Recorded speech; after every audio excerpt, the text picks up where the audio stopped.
عزیز دوستو، بزرگ اور بھائیوں، اللہ تعالیٰ نے قرآن مجید میں ارشاد فرمایا کہ وَبَشِّرِ الَّذِينَ آمَنُوا وَعَمِلُوا الصَّالِحَاتِ، اے محبوب علیہ السلام خوشخبری دے دیں ان لوگوں کو جو ایمان لائے اور جنہوں نے نیک اعمال کیے، اَنَّ لَهُمْ جَنَّاتٍ تَجْرِي مِن تَحْتِهَا الْأَنْهَارُ،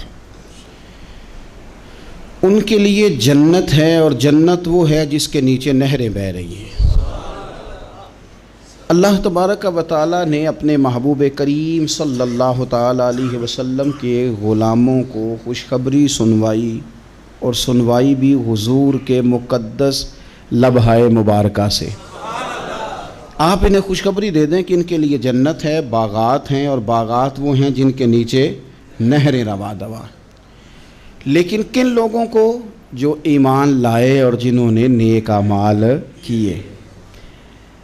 کچھ نہ کچھ انسان کو نہ عمل کرنا چاہیے۔ وہ جو عمل ہے نا، کوئی بندہ اپنے عملوں سے جنت میں نہیں جائے گا، جنت میں خدا کے فضل سے جائے گا۔ لیکن یہ جو اعمال ہیں نا، یہ سبب بنیں گے اللہ کی رحمت کا، یہ ذریعہ بنیں گے خدا کے کرم کے متوجہ ہونے کا۔ جب ہم نیک اعمال کریں گے تو اس عمل کی وجہ سے رحمت ہوگی، اور وہ رحمت ہمیں اللہ کے قریب بھی لے جائے گی، اور اس رحمت کی برکت سے رب جنت بھی عطا فرمائے گا۔ ہمارے ہاں یہ ہوتا ہے کہ ہم زیادہ تر چیزوں کو تقریر سننے کی حد تک لیتے ہیں، اچھی نصیحت کا لطف ضرور حاصل کرتے ہیں، اچھے جملے کو اپنے دل میں اس کی فرحت ضرور محسوس کرتے ہیں، لیکن عمل کی طرف نہیں بڑھتے۔ اس کا نقصان یہ ہوتا ہے کہ یہ معاذ اللہ ایک باقاعدہ شعبہ بن جاتا ہے کہ میں نے بڑی خوبصورت تیار کر کے تراش خراش کر کے بات کرنی ہے، بڑی عمدہ کرنی ہے۔ اچھے ادیب تو پیدا ہوتے ہیں، اچھے خطیب، اچھے واعظ، اچھے سننے والے، داد دینے والے تو پیدا ہوتے ہیں، لیکن اگر عمل کا شوق نہ پیدا کیا جائے تو پھر باتیں نشستن گفتن برخاستن تک رہ جاتی ہیں، اس کا لطف نہیں آتا۔ پھر تو تقریریں ہو رہی ہیں، ہوتی ہیں اور ہوتی رہیں گی۔ نتیجہ کیا نکلا؟ جو آدمی کہتا ہے میں اتنے سالوں سے تقریر سن رہا ہوں، تو سوال یہ ہے کہ بھئی اتنا سننے کے بعد تم سنورے کتنا؟ سننے کا ایک ہی مقصد زندگی میں آپ سمجھ لیں کہ سننے کا مطلب سنورنا ہے، اور اگر آپ نے خیر کی بات سنی اور آپ سنورے ہی نہیں، میں آپ کو دعوت فکر دیتا ہوں۔ نبی پاک صلی اللہ تعالیٰ علیہ وسلم نے ارشاد فرمایا، ایک عورت تھی، طوائف تھی، ساری زندگی اس کی گناہوں میں گزری معاذ اللہ۔ پھر وہ ایک کنویں کے پاس سے گزر رہی تھی، ایک پیاسا کتا اس نے وہاں پیاس سے تڑپتے سسکتے دیکھا، اور پھر اس نے اپنے جوتے کو لٹکا کر اپنے دوپٹے کی مدد سے یا جیسے اس سے ممکن ہو سکا اس نے پانی نکالا، کتے کو پلایا، اللہ نے اس کی بخشش فرما دی۔ آپ ماشاءاللہ ہزاروں میں لوگ ہیں، آپ نے بڑی جلدی مجھے یہ بتانا ہے، یہ حدیث آپ نے پہلے بھی سنی ہوئی ہے نا؟ میرا خیال ہے کوئی بندہ نہیں رہا جس نے نہ سنی ہو۔ سنی ہوئی ہے نا ہم نے الحمدللہ۔ اتنے سارے بندے جو یہاں موجود ہیں انہوں نے سنی ہوئی ہے، تو ظاہر ہے امت مسلمہ میں جتنے لوگ ہیں ڈھیر ساروں نے یہ بات سنی ہوگی۔ لیکن میرا سوال یہ ہے، میں سڑکوں پہ روڈوں پہ سفر کرتا ہوں، ہم نے یہ حدیث درجنوں بار سنی کہ طوائف نے کتے کو پانی پلایا تو اس کی بخشش ہو گئی، لیکن حال یہ ہے کہ سڑک پر کسی گاڑی سے ٹکرا کر اگر کوئی کتا مر جاتا ہے، اب مر ہی گیا ہے، گاڑی والا، موٹر سائیکل والا، پجارو والا، بس والا کوئی اتنی جرت نہیں کرتا کہ لکڑی کے ساتھ، رسی کے ساتھ ہی پکڑ کے اسے سائیڈ پہ کر دے۔ وہ سڑک پہ مرا ہوا پڑا رہتا ہے، یہاں تک کہ گاڑیوں کے ٹائروں کے ساتھ اس کا گوشت لگ لگ کے سڑک صاف ہوتی ہے۔ اس محبوب کے ماننے والے جس محبوب نے بتایا کہ طوائف نے پانی پلایا تھا، اور ہمیں سمجھ بھی آ گئی اور حدیث پڑھ بھی لی اور سن بھی لی، پھر اس ملک کی جو مسلمانوں کا ملک ہے اس کی سڑکوں پر مرے ہوئے کتوں کو اٹھائے بھی کوئی نہ، اور زخمی کتا زخمی ہو ہی گیا ہے، اب اسے سڑک سے سائیڈ پہ ہی کر دیا جائے کم از کم، تاکہ اس کی اگر جان باقی ہے تو بچ جائے۔ تو پھر مجھے بتاؤ نا میرے دوستو، ہم نے کس لیے تقریریں سنی ہیں، کس لیے خطبے سنے ہیں؟ واعظ و نصیحت کی مجالس کا مطلب ہم نے کیا سمجھا ہوا ہے؟ تقریر، تحریر، تصنیف، اچھی گفتگو، اچھا جملہ، اس کا معنی ہم کیا سمجھتے ہیں؟ تو آج جو خوبصورت گھڑیاں شب برات کی صورت میں ہمیں نصیب ہونے جا رہی ہیں، اس سے پہلے اپنے دل میں یہ ارادہ کرو کہ رب کریم نے ہمیں جتنا دین کا فہم دیا ہے، سمجھ دی ہے، علم دیا ہے، ہم ارادہ کرتے ہیں اب ہم صرف سنیں گے نہیں، پڑھیں گے نہیں، صرف بیان ہی نہیں کریں گے، ہم عمل بھی کریں گے۔ کوئی تھوڑا سا نا عمل کا رستہ بھی تو میرے عزیز ہونا چاہیے۔ اب مطلب بہت ساری جگہوں پہ جانے کا موقع ملتا ہے تو لوگ کہتے ہیں پیر صاحب ناراض نہ ہونا، ہم نے بڑا بندوبست کیا ہوا ہے، تقریر ذرا نہ 1.25 گھنٹہ کرنا۔ تو میں کہتا ہوں مثلاً آپ مجھے بتائیں نا 1.25 گھنٹہ تقریر کرا کے آپ نے کیا کرنا ہے؟ اگر تو آپ نے اس لیے بلایا ہے کہ جناب ایک بات سنیں گے، ایک واعظ ہوگا، سر دھنیں گے، تو وہ تو مجھے آتا ہی نہیں، تو میں تو مختصر بات کروں گا اور اتنی کروں گا جس کی ضرورت محسوس کروں گا۔ لمبی چوڑی تقریروں کا کیا مطلب ہے؟ ہم کیا چاہتے ہیں سوائے اس کے کہ جناب بات بڑی اچھی کانوں کو لگ رہی ہے، مزہ بڑا آ رہا ہے، تو آپ نے لیا کیا؟ نتیجہ کیا نکلا؟ میرے رسول پاک علیہ السلام کے صحابہ جو حضور سے نصیحتیں لیتے تھے وہ کیسی تھی؟ حضرت عبداللہ بن بصر رضی اللہ تعالیٰ عنہ حاضر بارگاہ ہوئے، آ کے عرض کی یا رسول اللہ صلی اللہ علیہ وسلم، میں آیا ہوں سونے، پتہ نہیں دوبارہ آ سکوں کہ نہ آ سکوں، حضور پتہ نہیں موقع ملے نہ ملے، ایک بات مجھے بتا دیں، میں اس پہ عمل کروں گا، میری زندگی بھی بن جائے اور آخرت بھی بن جائے۔ تو کریم محبوب نے فرمایا عبداللہ زبان کو خشک نہ ہونے دینا، اس کو تر رکھنا۔ تر حضور کس چیز سے؟ فرمایا اللہ کے ذکر سے تر رکھنا، زبان اللہ کے ذکر سے تر رہے، ہر وقت رب کی یاد رہے، تیری دنیا بھی بن جائے گی اور آخرت بھی بن جائے گی۔ تو میرے عزیز اپنی زندگی کے اندر اب ہم نے عمل کرنا ہے۔ او جناب کمال پھر یہ ہے کہ جب واعظ سننے کا شوق بڑھ جاتا ہے، تقریر سننے کا شوق بڑھ جاتا ہے، سننے سنانے کا خالی مزاج ہو جاتا ہے، پھر بندہ ڈھونڈتا پھرتا ہے کہ نئی سے نئی چیز کہاں ملتی، انوکھی سے انوکھی چیز کہاں ملتی، انفرادی سے انفرادی بات۔ میرے بھائی آپ ضرور سنیں، ضرور سنیں، مومن کی گمشدہ میراث ہے، حکمت جہاں سے ملے لیں، لیکن عمل کرنے کے لیے لیں، عمل کرنے کے لیے۔ اب میرا دل کرتا ہے اب ہماری چپ سے بھی لوگ سبق سیکھیں۔ حضرت باجید بستامی فرمایا کرتے تھے جس نے ہماری چپ سے کچھ نہیں سیکھا اس نے ہماری تقریر سے کیا سیکھنا ہے۔ اب تھوڑا سا نا اشاروں کی بولی بھی سمجھیں، اب تھوڑا سا یہ بھی ہو کہ بس بات پوری ہونے نہ پائے اور انسان کی رغبت عمل کی طرف بڑھ جائے، یہ مزاج ہمیں دیا ہے۔ اب تو بھائی آ جائیں آپ، صبح بھی تقریر کر دیں، دوپہر کو بھی تقریر کر دیں، شام کو بھی تقریر کر دیں، تو پھر یہ بھی ہوتا ہے کہ جناب وہ بیان آپ نے جو سنایا تھا نا وہ ذرا دوبارہ سنا دیں، تو میں کہتا ہوں پہلے سننے پر عمل ہو گیا تھا، نہ کریں۔ اب ہمیں تھوڑی باتیں سیکھ کر ان پر عمل کرنا ہے اور آگے بڑھنا ہے۔ بڑی سادی بات میرے ابا جی بتایا کرتے تھے، والا صاحب کہتے ہیں کہ ایک دیہاتی بندہ نہ چلا گیا وہ کسی مولوی صاحب کی تقریر سننے، تو اس زمانے میں آپ کو پتہ ہے یہ واش روم کا مروجہ نظام نہیں ہوتا تھا، تو لوگ کھیتوں میں دوسری جگہوں پہ پیشاب کے لیے جاتے تھے۔ تو مولانا نے ایک احتیاط بیان کی، وہ کہنے لگے کہ پیشاب سخت جگہ پہ نہ کرو زمین پہ بیٹھ کر، ورنہ پیشاب کے چینٹے اڑیں گے، کپڑوں پہ پڑیں گے، اور حدیث میں سخت حکم ہے اس مسئلے میں۔ تو کوئی نرم جگہ ہو ایسی جہاں پیشاب کریں چینٹے نہ اڑیں۔ وہ بندہ عمل کرنے والا تھا نا، اس نے میری تقریر سن کے سر دھن کے جانا نہیں تھا، اس نے اتنی ساری ریت لے لی، کپڑے میں باندھ لی، اور وہ اس نے کندھے پہ رکھی ہوئی ہے، جہاں پیشاب کا وقت آتا پہلے ریت بچھاتا، پھر پیشاب کرتا تاکہ میرے کپڑوں پہ نہ پڑے۔ ایک صاحب نے اسے کہا کوئی ہفتے بعد چلو بیان سننے چلیں، تو کہنے لگا میں پہلے پہ عمل کر لوں یہی بڑا ہے، میں نے تو اتنی ساری ریت کندھا تھک گیا ہے میرا، اس دن سے اٹھائی ہے، تو میں نہیں چاہتا کہ نہیں بھی سنوں تو کسی اور جگہ میں۔ یہ تفریح تباہ کے لیے بات کو نہ سمجھیں، اس سادے آدمی نے جو ہمیں سمجھایا مجھے اور آپ کو، اس پر غور کرے کہ کل بھی سنا تھا، پرسوں بھی سنا تھا، پیر صاحب نے ترسوں بھی کہا تھا، شیخ نے پرسوں بھی کہا تھا، پچھلے ہفتے بھی کہا تھا، تو نے اگر شیخ کی بھی نہیں سنی، استاد کی بھی نہیں سنی، پیر کی بھی نہیں سنی، اور اس دور کے پیر جو صحیح کام کرنے والے ہیں، استاد جو صحیح کام کرنے مجبور ہو گئے ہیں بیچارے، کہتے ہیں کس کی تربیت کریں، کس درد سے کہا تھا حضرت سلطان باؤ نے، وہ کہتے ہیں اور رب دا طالب کوئی بھی نہیں ملیا، اتے جو ملے ہے طالب زردہ ہو۔ یہ تو آئے ہیں کاروبار سیدھا کرنے، فوٹو کھچوانے، فلاں کام کے لیے، یہ تو وہ جو ہم دینا چاہتے ہیں اس کا تو مزاج ہی نہیں۔ پہلے بھی میں نے کہا تھا، پھر کہتا ہوں، مجھے شوق نہیں ہے، خدا مجھے معاف کر دے اس دن سے پہلے جس دن یہ شوق ہو کہ میں سویرے جاؤں گا تو نوٹ لاؤں گا، تو شام جاؤں گا تو نوٹ لاؤں گا۔ یہ شوق نہیں ہے، طبیعت نہیں ہے، من نہیں چاہتا، لیکن یہ کہ یہاں بھی آ جائیں خطاب کر دیں یہاں بھی، او خدا کے بندو ہم کہاں اس قابل ہیں ہم خطاب کریں؟ ہم نے تو نا جی ایک اذان دینی شروع کی ہوئی، صبح و شام ایک اذان پڑھتے ہیں، ہے یہ پیغام حضرت احمد رضا کہ بارگاہ نبی کے رہو با وفا۔ ہم تو کہتے ہیں ادھر آ جاؤ، ٹھوکریں کھاتے پھرو گے ان کے در پہ آ پڑو، قافلہ تو اے رضا اول گیا آخر گیا۔ ہم تو کہتے ہیں ادھر آؤ اللہ رسول کی بارگاہ کی طرف رجوع کرو۔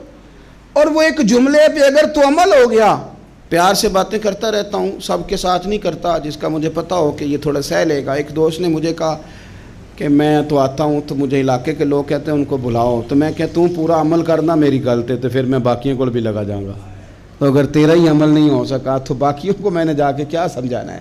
تو ایک تو آج کی جو رات ہے اس سے پہلے اپنے اعمال کی طرف، میں اکثر کہتا رہتا ہوں کہ شب برات پہ ہر مسجد سے زور زور سے رونے کی آواز آنی بھی چاہیے۔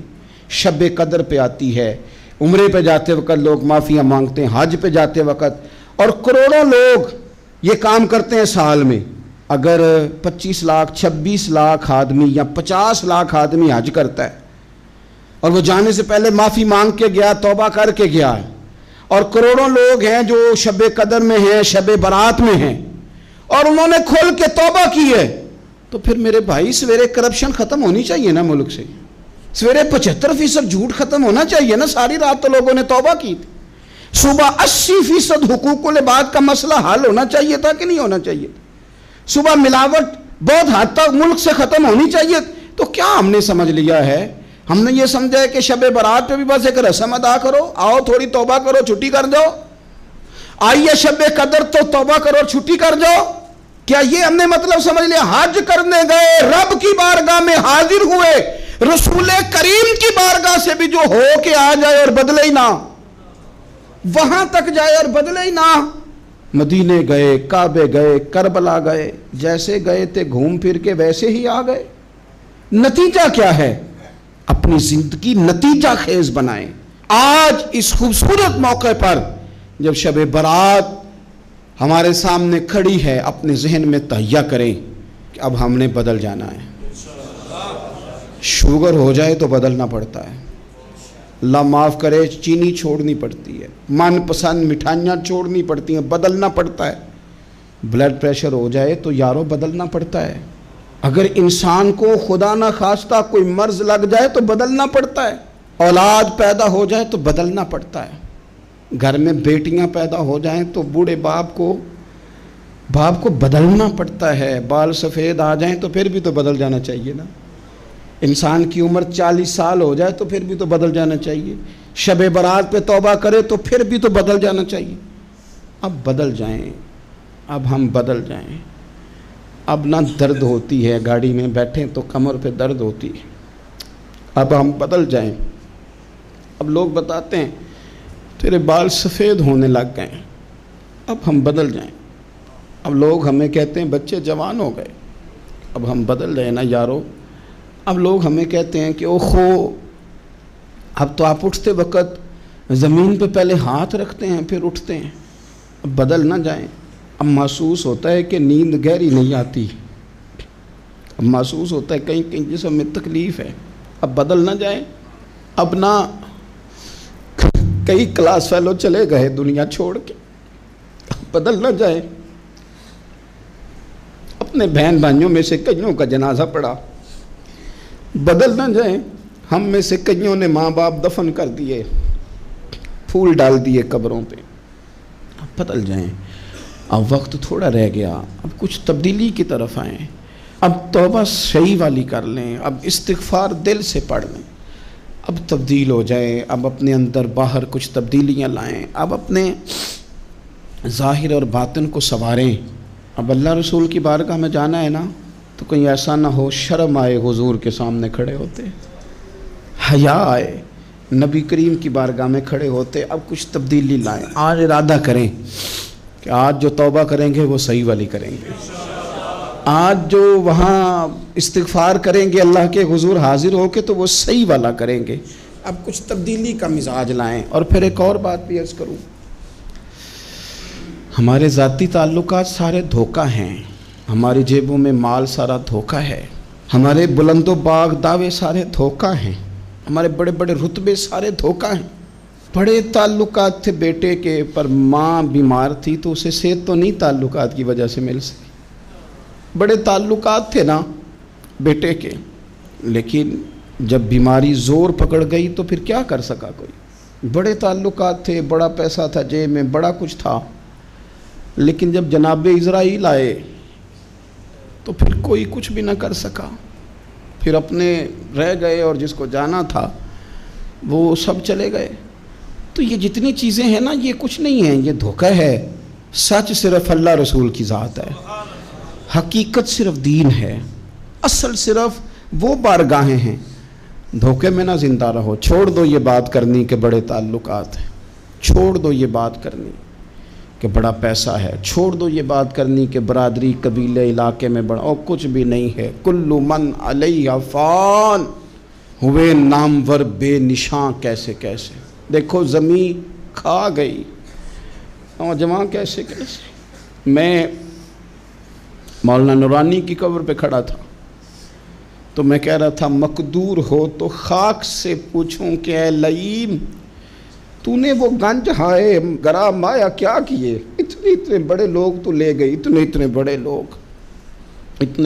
لوگ قبروں میں کدھر گئے؟ سلطان محمود غزنوی کہاں ہیں؟ شہاب الدین غوری کہاں ہیں؟ وہ لوگ جو میدانوں میں آ کے صرف ان کا نام لیا جاتا تھا تو دنیا کانپ جاتی تھی، وہ کہاں گئے؟ اٹھ گئے سب لوگ، چلے گئے، ختم ہو گیا معاملہ۔ وقت اب ہماری طرف بڑھ رہا ہے، اب تیزی ہے، اب پیغام اجل آیا، کئی ہمارے ارد گرد سے اٹھا کے لے گیا، اب ہمیں بھی تو واپس لوٹنا ہے نا، تو کچھ تیاری کر لیں، کچھ ارادہ کر لیں۔ اور بارگاہ رب رسول کی اس طرح کی ہے کہ بس جانے کی دیر ہے، بس صرف جانے کی دیر ہے، صرف جانے کی۔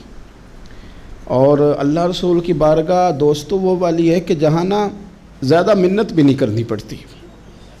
وہ جو 4-5 لوگ تھے نا مکہ مکرمہ میں، انہوں نے بہت ہی اسلام کی مخالفت کی حد کر دی تھی، ان کے لیے حکم ہوا تھا جہاں ملے قتل کر دو۔ اکرمہ تھے، ابن قتل تھے، کچھ اور لوگ تھے، تو پتہ ہے ان کو کسی نے مشورہ کیا دیا تھا؟ کسی کافر نے مشورہ دیا، پر پتہ صلاح کیا دی تھی؟ اس نے کہا تھا تم نے بڑی زیادتیاں کی ہیں، بڑے بے ادب ہو، کسی صحابی کے قابو نہ آنا، مار دیے جاؤ گے، اپنی خطاؤں کے سبب سے تم مار دیے جاؤ گے، لیکن اگر کسی طریقے چھپتے چھپاتے رسول پاک کی بارگاہ میں پہنچ جاؤ نا، اگر وہاں کسی طریقے چلے جاؤ۔ انہوں نے پوچھا معافی کیسے مانگیں گے، منہ کیسے دکھائیں گے، ہم نے اتنے ظلم کیے، اتنی زیادتیاں کی، کیسے معافی مانگیں گے؟ تو کہنے والے نے کہا کہ نہیں کچھ نہیں، تم بس کہہ دینا ہم آ گئے، اس سے زیادہ تو بات ہی کوئی نہیں، اتنا ہی تو صرف کہنا ہے آ گئے، اور نہ آتے تو جاتے بھی کہتے، بس تم اتنا کہہ دینا ان العبد اذا اعترف ثم تاب تاب اللہ علیہ۔ نبی کریم علیہ السلام نے فرمایا بندہ جب آ کے کہتا ہے نا یا اللہ میں بھول گیا تھا، غلطی ہو گئی، ان العبد اذا اعترف، مان جو گیا ہوں، مان جو گیا ہوں، غلطی ہو گئی، جب کہتا ہے نا میں بھول گیا، ثم تاب، پھر وہ توبہ کرتا، تاب اللہ علیہ، اللہ دیر کرتا ہی نہیں، فوراً توبہ کو قبول فرما لیتا۔ ہمارے ہاں نا کچھ لوگ تو تباً سخت ہیں، اللہ معاف فرمائے، اور کچھ رد عمل کے طور پر سخت ہو گئے، کچھ باتیں دلوں میں بیٹھ گئی ہیں جنہوں نے طبیعتوں کو سخت کر دیا ہے۔ کبھی کہیں آپ بہو سے کہ چلو بوڑھی ساس سے اگر کبھی کو بات سخت نکل گئی ہے تو معاف کر دے، وہ تیار نہیں ہوتی، وہ کہتی ہے تمہیں پتہ نہیں میرے ساتھ کیا کچھ ہوا۔ کبھی ساس سے کہا جائے نا چلو بھول گئی تھی بچی تو آپ درگزر کر دیں، تو کہتے ہیں تمہیں پتہ نہیں میرے اندر سختی کتنی آ گئی ہے، دکھ کتنے بیٹھ گئے۔ ہم نا طبیعتوں میں سختی کر بیٹھے، ہمارے دل دھڑکتے ضرور ہیں لیکن صرف اپنے بچوں کے لیے، ہمارے سینوں میں درد اٹھتا ضرور ہے لیکن صرف اپنوں کے لیے۔ ہم نے نا 2 4 5 6 باتیں جمع کر کے ان پر پورا ذہن بنا کے سخت ہو گئے ہیں، طبیعتیں سخت ہیں، دل سخت ہیں۔ میرے نبی پاک صلی اللہ تعالی علیہ وسلم نے فرمایا، یہ حدیث مسلم شریف میں موجود ہے، فرمایا جنت میں وہ لوگ داخل کیے جائیں گے جن کے دل چڑیوں کی طرح نرم ہیں، نرم دل کے لوگ، معاف کر دینے والے، جلدی مان جانے والے۔ ایک صاحب تھے اپنے بھائی سے ناراض ہو گئے اور انہوں نے رشتے سے انکار کر دیا. پہلے ان کے بیٹے کی وہیں پہ نسبت تھی, انکار کر دیا. کئی لوگوں نے ان سے کہا, میں نے بھی کہا, تو وہ کہنے لگے پیر صاحب عزت بڑی کرتا ہوں آپ کی, لیکن میں مرد ہوں, ایک دفعہ نہ کر دوں تو پھر ہاں نہیں کیا کرتا. تو میں نے اس صاحب سے کہا, میں نے کہا یوں نہ کر, اگر صبح قیامت تیرے بارے میں کوئی سخت فیصلہ آ جائے اور رب کو منانا ہو کسی مقام پر تو کیا کہے گا؟ بہانے بنا بنا کے ہم سخت ہو گئے, دل اتنے سخت پتھر کر لیے, میں فلاں ہوتا ہوں جی, میں نہیں دوبارہ کسی کی سنتا. اور خدا کے بندو, میرے نبی پاک علیہ السلام نے فرمایا مومن تو اس طرح ہوتا ہے جس طرح اونٹ کے ناک میں نکیل ہوتی ہے, بٹھا دو تو بیٹھ گیا, اٹھ جاؤ تو اٹھ گیا. اور حضور نے فرمایا وہ لوگ جو بہت بد اخلاق ہیں, جھگڑالو ہیں, فسادی ہیں, سخت دل ہیں, وہ لوگ جنت میں نہیں جائیں گے. جو جھگڑے کرتے پھرتے ہیں جھگڑالو لوگ ہیں. عزیز دوستو, اپنی زندگی کے اندر طبیعت میں نرمی, اگر طبیعت نرم ہو گئی نا جی, مزاج میں نرمی آ گئی, تو پھر آپ محسوس کریں گے کہ آپ معاف کرتے بھی جلدی ہیں اور معافی دیتے بھی جلدی ہیں. پھر آپ کے تعلقات بچیں گے, آپ کی نسبتیں بچیں گی, آپ کے بہت سارے رشتوں میں قربت آئے گی, ٹوٹیں گے نہیں. ایک تو دل نرم کریں, کسی شخص کے بارے میں دل میں کوئی بات ہے تو اسے معاف کریں اور معافی دیں.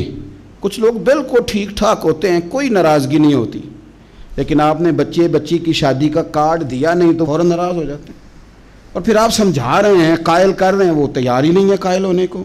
سنو, اور اس حدیث کو یاد رکھنا, نبی پاک صلی اللہ تعالیٰ علیہ وسلم نے فرمایا جس کے پاس اس کا بھائی عذر لایا, بھائی معافی مانگنے آیا اور پھر اس نے معاف نہ کیا, اللہ کے حبیب فرماتے میرے حوض کوثر پہ نہ آئے. تو سخت ہو کے بیٹھ گیا ہے, تو کہتا ہے میرے سے پہلے سنے, میں آپ کو بتاؤں اس نے میرے ساتھ کیا کیا. اور ٹھہر جا, اگر حساب کتاب کے بعد معافی والا اصول رکھ لیا جائے کہ پہلے حساب کتاب ہوگا, غلطیوں کا مداوع ہوگا, پھر معافی ہوگی, تو یہی حساب اگر رب کریم بندوں کے ساتھ کرے تو پھر میں اور آپ کدھر جائیں گے.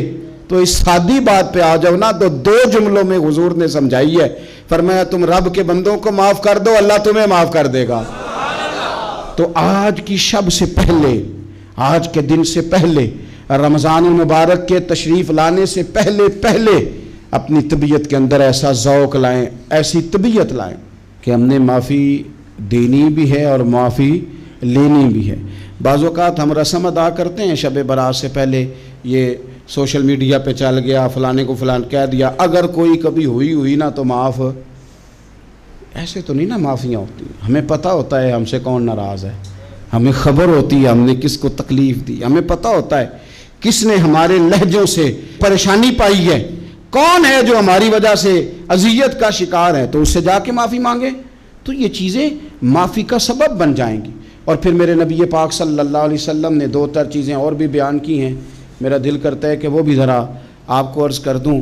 حضور سید عالم علیہ السلام نے نا جنت میں لے جانے والے جب اعمال بیان کیے تو حضور علیہ السلام نے فرمایا کہ ایک تو زکوٰۃ صحیح ادا کرنا, شرک سے بچنا, توحید پہ قائم رہنا, اور زکوٰۃ ٹھیک ادا کرنا, اور اپنے رشتہ داروں سے اچھا سلوک کرنا, جنت میں داخل ہو جاؤ گے. یہ جو ہمارے زیادہ قریبی لوگ ہوتے ہیں نا, ان کا حق بھی شریعت نے زیادہ رکھا ہے, اور یہ بعضوں کا تکلیف بھی زیادہ دیتے ہیں. لیکن میرے عزیز ایک بات سمجھ لیں اچھی طرح سے اور اپنے دل میں بٹھا لیں, میں نے درجنوں بار کہی ہے, پھر کہتا ہوں, اللہ تعالیٰ نے جو خاندان میرے لیے پسند کیا ہے نا, مالک نے مجھے وہاں پیدا کیا ہے.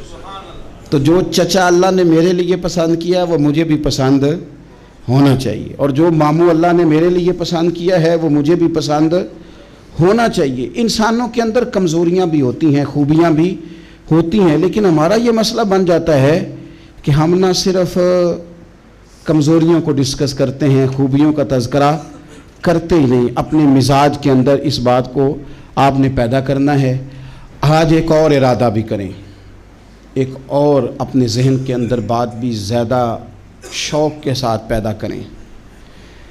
آپ یہ کوشش کریں کہ اپنی صلاحیتوں کو دیکھیں کہ آپ میں کیا خوبی ہے, بولنے کی ہے, لکھنے کی ہے, مال خرچ کرنے کی ہے, کسی کو پیغام دینے کی ہے. مسجد نبوی شریف میں ایک بی بی صرف جھاڑو خالی دیتی تھی، بیمار ہو گئی تو سرکار تیمارداری کرنے گئے، اور صحابہ نے حضور کو اطلاع دیے بغیر تدفین کر دی، جنازہ پڑھا دیا، تو حضور نے قبر پہ کھڑے ہو کے دوبارہ جنازہ پڑھایا۔ اپنے وجود کو بیکار نہیں رکھنا، اس سے کوئی کام لیں۔ اللہ فرماتے ہیں افحسبتم انما خلقناکم عبثا وانکم الینا لا ترجعون، فرمایا تم کیا سمجھتے ہو ہم نے تمہیں بیکار پیدا کیا ہے، اور کیا سمجھتے ہو تم نے لوٹ کر ہمارے پاس آنا نہیں؟ ایک ذرہ بھی تو بیکار نہیں ہو سکتا، لہذا میں کسی شخص سے بیزار نہیں ہو سکتا۔ اپنی اس صلاحیت کو ضائع نہ کریں۔ ہم نہ بہت سارا وقت ضائع کر رہے ہیں، ادھر ادھر موبائل کھول لیا، دیر تک فلانی چیز دیکھی، پھر فلانی دیکھی، پھر فلانی بحث کی۔ تو اپنے آپ سے نہ کچھ کام لیں، کچھ خدمات کریں۔ ہم زیادہ وقت لوگوں کا انٹرویو کرنے میں ضائع کرتے ہیں، دوسروں کی تفصیلات حاصل کرنے میں وقت ضائع کرتے ہیں، لوگوں کا دھیان رکھنے میں وقت ضائع کرتے ہیں۔ آج کے بعد اپنا دھیان رکھنا ہے، اپنی صحت کا دھیان رکھنا ہے، اپنے معاملات کا اپنے اوپر تھوڑی توجہ دینی ہے، کوشش کرنی ہے کہ کس حد تک ہم اپنی صلاحیت سے فائدہ لے کے کسی کا کچھ نفع کر سکتے ہیں تو وہ نفع کریں، اپنے وجود کو نفع بخش بنائیں۔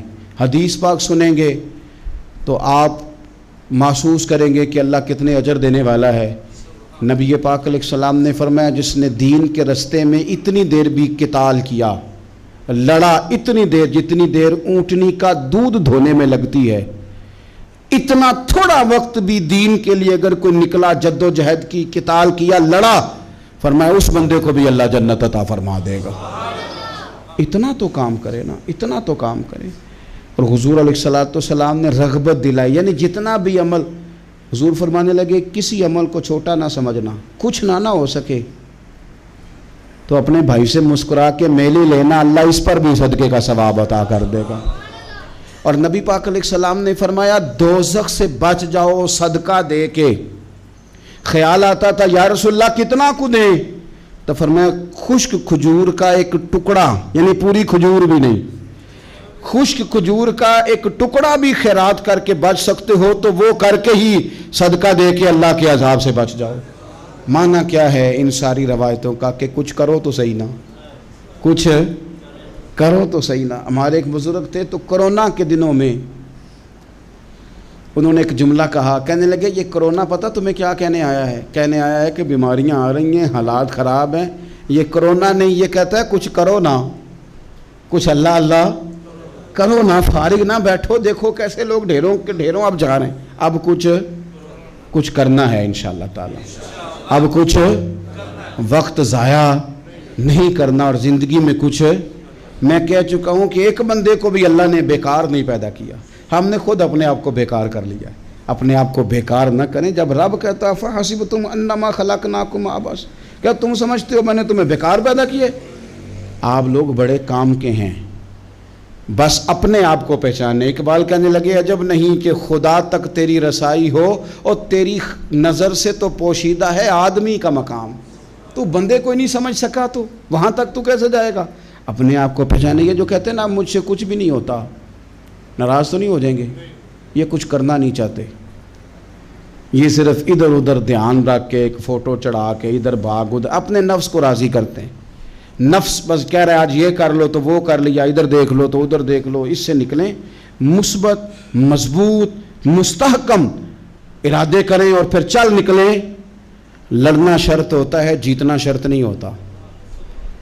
تاریخ یہ نہیں دیکھتی کہ جیتا کون کون، تاریخ یہ دیکھتی ہے کہ لڑا کون کون، میدان میں کون کون رہا۔ اللہ بدر میں کامیابیاں دیتا ہے، احد میں کئی دفعہ کہتا ہے واپس پلٹو، خندق آئے گی تو پھر کامیابیاں مل جائیں گی، خیبر آئے گا تو پھر کامیابیاں مل جائیں گی۔ تو اس لیے ہمیشہ جیتنا ہی ضروری نہیں، لڑنا ضروری ہے۔ ہمت کریں، کوشش کریں۔ اللہ تعالیٰ آپ سب کو جزائے خیر عطا فرمائے۔ آخر دعوانا ان الحمد للہ رب العالمین۔